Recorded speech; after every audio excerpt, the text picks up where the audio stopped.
In this tutorial, I'm going to show you how we can install Zoom app or software on Windows laptop or PC. So for it, just go to any browser, and in the browser, you need to search for Zoom download and press enter, and here you can see zoom.us download. So I'm just going to click here, and I will also give this link in the description. Just check it out.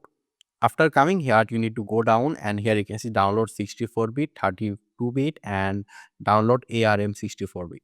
So we are using this one. My PC supports 64-bit, so that's why I'm going to click here, download 64-bit, and it will start downloading a exe file. Here you can see. So it will take some time. Right now, I'll just fast forward the video until the download is complete. So here you can see download is complete. So when the download is complete, we just need to double click on the downloaded file, and it will open something like this. Here you can see initialize Zoom workplace, and there you go, Zoom is installed and it will automatically open over here.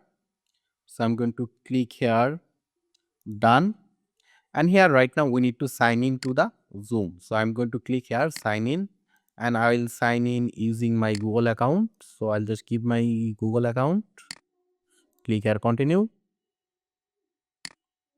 and I'm going to click here, open Zoom meeting.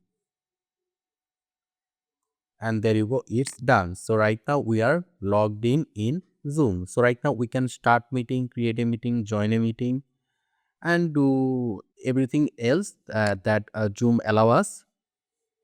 So in order to create a meeting, you just need to click here, new meeting, and you'll be able to create a meeting.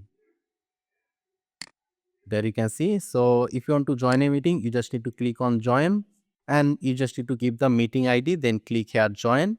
You can also choose whether you want to connect with audio and video. You can just decide by yourself. So yeah, this is how you can install Zoom on Windows and use it. So I hope this was useful. Make sure to subscribe, and I hope to see you in the future tutorials.